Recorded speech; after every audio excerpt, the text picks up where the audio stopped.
నమస్కారం.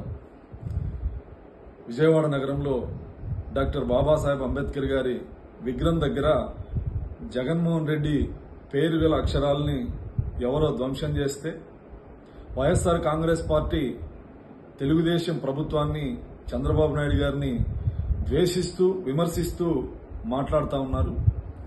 డాక్టర్ బాబాసాహెబ్ అంబేద్కర్ గారి విగ్రహం దగ్గర ఆ మహనీయుడి పేర్లు చిన్న అక్షరాలతో లిఖించి జగన్మోహన్ రెడ్డి పేరుని పెద్ద పెద్ద అక్షరాలతో లిఖించడాన్ని జీర్ణించుకోలేని కొంతమంది వ్యక్తులు ఆయన పేరుని ధ్వంసం చేస్తే డాక్టర్ బాబాసాహెబ్ అంబేద్కర్ విగ్రహాన్ని ధ్వంసం చేశారు అనే విధంగా ఆంధ్రప్రదేశ్ ప్రజలకు అర్థమయ్యే విధంగా అనవసరమైన అసత్యపు ప్రచారాన్ని వైఎస్ఆర్ కాంగ్రెస్ పార్టీ నాయకులు, social media, Jaganmohan Reddy media పనిగట్టుకొని చేస్తా ఉన్నారు.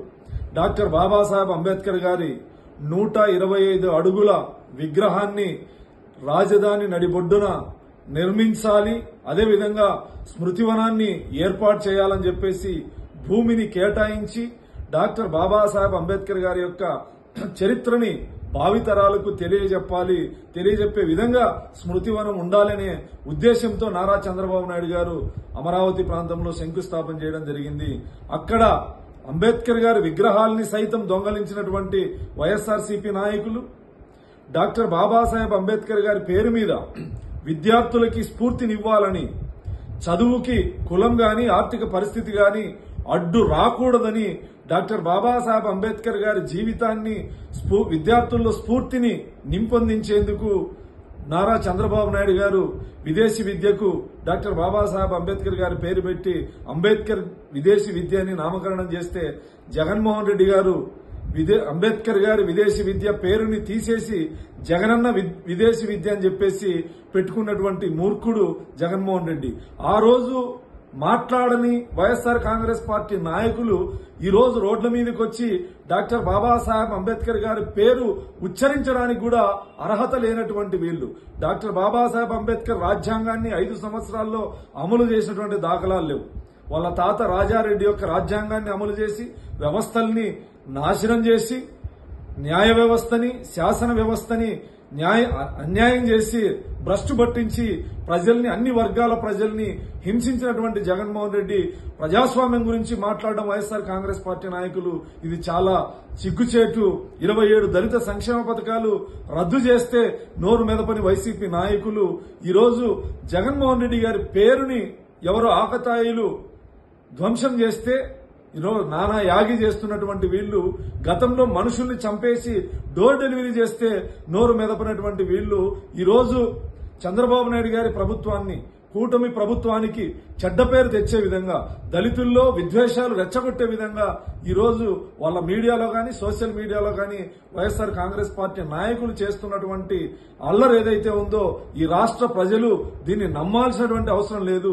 నిజంగా డాక్టర్ బాబాసాహెబ్ అంబేద్కర్ గారి ఆశయాల కోసం, ఆయన సిద్ధాంతాల్ని అమలు చేసే విధంగా మీరు గతంలో పాలించింటే ఖచ్చితంగా ఈరోజు ప్రజలు నమ్మేవాళ్ళు. ఆయన మూల సిద్ధాంతాలనే ధ్వంసం చేసిన మీరు ఈరోజు ఆయన పేరుని ఉచ్చరించడానికి గాని, ఆయన విగ్రహాన్ని తాకడానికి గాని, ఆయన విగ్రహానికి పూలమాల వేయడానికి కూడా అనర్హులని చెప్పి సందర్భంగా నేను తెలియజేస్తాను. డాక్టర్ బాబాసాహెబ్ అంబేద్కర్ గారి ఆలోచన విధానాన్ని, డాక్టర్ బాబాసాహెబ్ అంబేద్కర్ గారి ఆశయాల్ని ముందుకు తీసుకెళ్లేటువంటి నాయకుడు నారా చంద్రబాబు నాయుడు గారు. అందరికీ ప్రభుత్వం యొక్క ఫలాలు సమానంగా అందించాలి, అన్ని వర్గాలకు చేయూతని ఇవ్వాలనే ఉద్దేశంతో నారా చంద్రబాబు నాయుడు గారు పరిపాలన ఉంటుంది.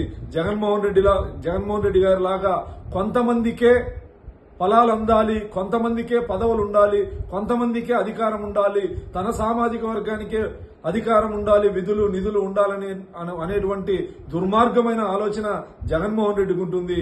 చంద్రబాబు నాయుడు గారిది డాక్టర్ బాబాసాహెబ్ అంబేద్కర్ గారి ఆలోచన విధానాన్ని అమలు చేయడమే.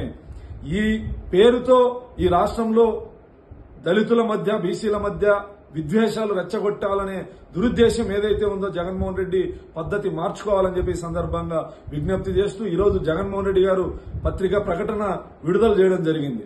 దువ్వాడ శ్రీనివాస్ని తెలుగుదేశం పార్టీ ప్రభుత్వము, జనసేన ప్రభుత్వము హింస పెడతా ఉంది, పోలీసులతో అర్ధరాత్రి ఇంటి మీదకి పోయి దాడి చేస్తా ఉన్నారు, దీన్ని ఖండిస్తానని చెప్పేసి మాట్లాడినటువంటి జగన్మోహన్ రెడ్డి గారు అక్కడ ఏం జరిగిందనేది వాస్తవాలు ఇప్పటికైనా నీకేం పని లేదు, ప్రతిపక్ష నేతలు కూడా కాదు, సామాన్య నాలాగా సాధారణ ఎమ్మెల్యేవి, ఇప్పుడు నీకు చాలా ఫ్రీ టైం ఉంటుంది, అక్కడ ఏం జరిగిందో ఒక్కసారి తెలుసుకో. అక్కడ వెళ్ళింది దువ్వాడ శ్రీనివాస్ గారి కూతుళ్ళు భార్య రెడ్ హ్యాండెడ్ గా ఇంటి మీద దాడికి పోతే పోలీసులు గొడవ జరగకుండా ఆపితే వీధి రౌడీలాగా కూతుర్లని కూడా కొట్టడానికి అక్కడ ఉన్నటువంటి కర్రలు తీసుకొని వచ్చే వీధి రౌడీకి సపోర్ట్ చేస్తూ మాజీ ముఖ్యమంత్రి స్థాయిలో నువ్వు మాట్లాడుతున్నావంటే అసలు నీకు బుద్ధి ఉందా అని చెప్పి నేను సందర్భంగా ప్రశ్నిస్తా ఉన్నా.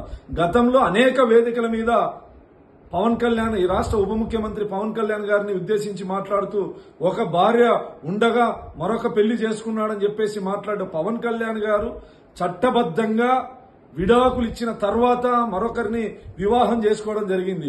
నీ పార్టీలో ఉన్నటువంటి ఎమ్మెల్సీ, ప్రస్తుత ఎమ్మెల్సీ భార్య కూతుర్లు ఉండగా చట్ట విరుద్ధంగా ఇంకొక మహిళతో సహజీవనం చేస్తా ఉన్నాడు.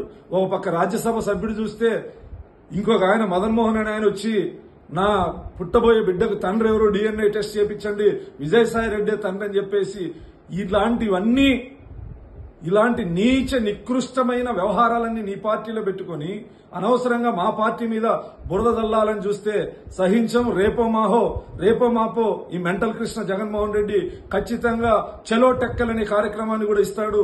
ప్రజలు అప్రమత్తంగా ఉండాలని చెప్పి ఈ సందర్భంగా విజ్ఞప్తి చేస్తాం.